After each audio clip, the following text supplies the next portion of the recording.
Assalamu alaikum. Hurmatly YouTube көрчүлөр, тугандар. Жаңы товарлар келип түштү. Азыр баасы боюнча, размерлери боюнча тактап алып туруп чыгарабыз толук. Жаңы модельдерди үтүктөп атабыз, жаңы эле. Мынакей коробка келип түштү. Мындай сулуу кыздар үтүктөп берет. Демисезонный, анан зимний норка жакалары менен турецкий. Ларета жана Мистайл фирмасындагы товарлар келип түштү.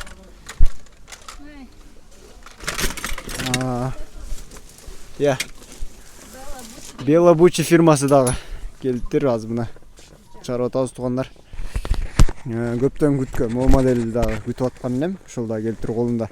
Кожный ставкасы менен демисезонный турецкий пальтолор. Өңдөрү менен, ар кайсы өңдөрү менен.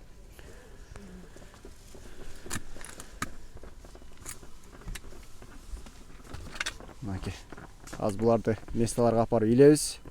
Заказ кылсаңыздар, отправка Кыргызстандын бардык жерине акысыз жеткирүү бар, тугандар. Оптом жана розница. Бир сыйра үтүктөп койлу. Суроолор жана баасы доставкасы боюнча билем десеңиздер, WhatsApp'тан кайрылып берсеңиздер болот. Азыр толук жайгандан кийин бааларында бир сыйра озвучивать этип коебуз. Негизи тугандар, ценаларын көп озвучивать этпегендин себеби бул жакта базарда ар ким ар кандай сатат. Ошондуктан точно баасын доставкасы боюнча телефон аркылуу байланышып алсаңыздар жакшы болот. Дагы бааларын түшүрүп беребиз. Негизи мындай жакасы менен классический болгон жакшы турецкий бул плашонный деми пальтолор 13 миң, 14 миң сомдон жогору. Мындай писет жакасы менен жакалуулар 15 миң сомдон жогору кетет, тугандар. 15 миң, 16 миң сомдон жогору баалары. Вот такие писет с воротником, цена 15 тысяч, 16 тысяч сомов и выше. Такие хорошие. Вообще есть с воротником от 8500 сомов и выше. Негизи жакасы менен алам дегендер болсо 8,5 миң сомдон жогору, тугандар.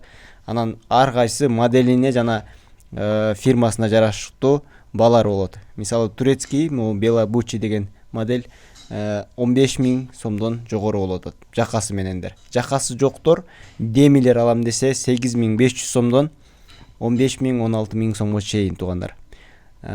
Без воротника стоит от 8500 сомов до 15-16 тысяч сомов. Отправка сделаем. Бардык жерге отправка кылабыз, тугандар. Жеткирүү берүүлөр бар. Кыргызстан боюнча акысыз жеткирүү бар, тугандар. Заказ кылсаңыздар биз жеткирип беребиз. Жана да биздин Instagram баракчабызда да катталып коюңуздар. Мынакей бизге дагы кече жакында биздин президент Садыр Жапаров да келип кетти. Ошондо дагы бул видеону тартып койдум эле. Буюрса биздин каналга катталып коюңуздар. Жакшы дордойдо болгон нерселерден дагы чыгарып турганга аракет кылабыз. Андан эсе көрүшкөнчө. Суроолор болсо комментарий калтырыңыздар жана WhatsApp аркылуу чалсаңыздар болот. Көрүшкөнчө чоң рахмат.